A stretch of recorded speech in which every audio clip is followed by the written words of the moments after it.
Hey everybody, this is the one, the only, the Smokey Rocket of Smokey Rockey Productions. I just want to say thank you, everyone, for being so patient.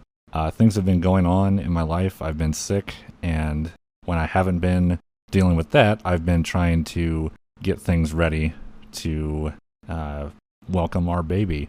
So, anyway, sit back, relax. We've got some great people bringing you the Berenstain Bears Go to Camp. It's vacation time. Hooray! Hooray! Let's spend it outdoors. Let's get away. The Berenstain Bears Go to Camp by Stan and Jan Berenstain, a Random House, New York book. It was the last day of school and the beginning of vacation, that wonderful time when little bears could sit around doing absolutely nothing.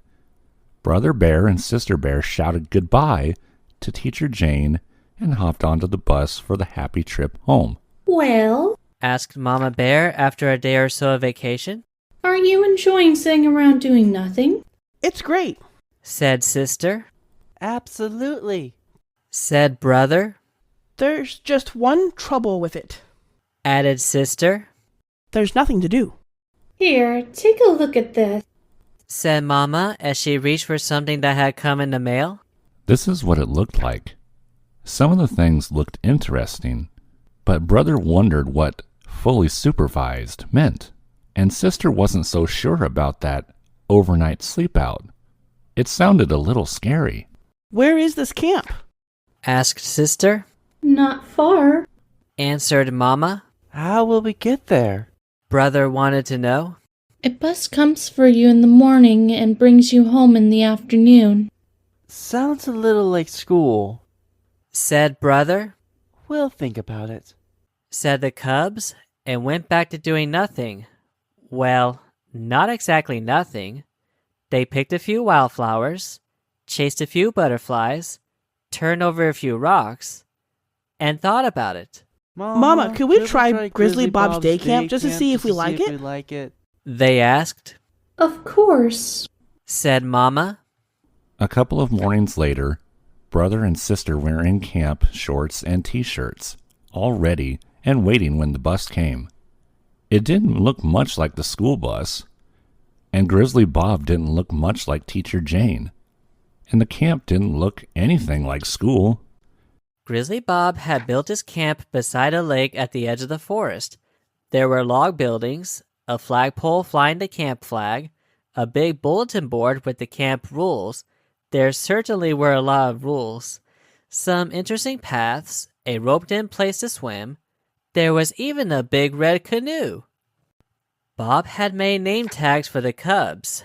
You're campmates now, so you better get to know each other, he said. Then he took them on a tour of the camp. There was an office with a desk where he did his paperwork, and a first aid corner full of bandages and things for cuts and bruises. There was a rec hall to go into when it rained. Rec was short for recreation. There was a picnic place and a barbecue pit where they roasted hot dogs for lunch. Sister burned hers a little, but she traded with another cub who liked burned hot dogs. Bob announced that after lunch they would all climb up Spook Hill to the very top of Skull Rock, the special place where they would have their end-of-camp powwow and sleep out. It was quite a climb! That evening, Mama and Papa Bear were eager to know how the cubs liked camp. It was okay, said Brother. But they sure have a lot of rules. It was all right. Agreed Sister. They sure have plenty of bandages and stingy stuff for cuts. But what they were both thinking about was Skull Rock and that end-of-camp sleep-out. Especially Sister. The second day was different. Brother had a great day. He passed the swimming test and was allowed to ride in the canoe. Sister didn't have such a good day. She played dodgeball and some of the cubs threw pretty hard. The third day, Sister had fun. She got a star for a birch picture frame she made in arts and crafts. But Brother hurt his knee in the wheelbarrow race. The fourth day, both of them had fun. And every day after that, so much fun that they forgot about Skull Rock and the sleep out. Almost. Papa found the sleeping bags that he and Mama had used on their honeymoon. And when the camp bus came on the morning of the big night, brother and sister were ready. Sort of. The climb up Spook Hill wasn't so hard this time, even with backpacks. The cubs were strong and tough from their summer of camping. Tomorrow would be field day, the last day of camp, when their parents would come to watch their games and contests and see awards given out. But, for now, all the cubs could think about was the big sleep out. It was just beginning to get dark when they reached Skull Rock. Grizzly Bob built a campfire, then he went into a small cave. When he came out, he was dressed in a beautiful Indian costume. Then the cubs sat in a semicircle, and the powwow began. Bob told them old Indian legends of the great animal spirits, the story of the great grizzly bear as big as a mountain, the soaring eagle who filled the sky, and the mighty salmon whose colors made the rainbow.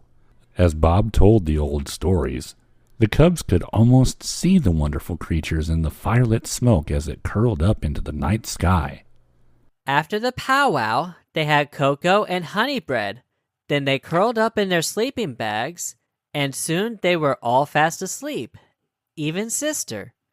The next day, brother and sister did very well in the field day games and contests. Brother won a trophy for finishing second in the dash, and sister got medals for the Dead Bear's float and for her bead belt. It was almost the end of summer. School would be starting up in a couple of weeks. Well, asked Papa. How did you like camp? It was great, said brother, hugging his trophy. It was great, agreed sister, wearing her medals proudly. But you know something? After Grizzly Bob's day camp, school will be like vacation. All right, everyone, that's going to do it for today. I hope that you guys all enjoyed it. Like I said, we had some really great people on this narration, and I just want to thank each of them for contributing their talents and their time and energy to this. I could not have done it without you guys. So thank you again.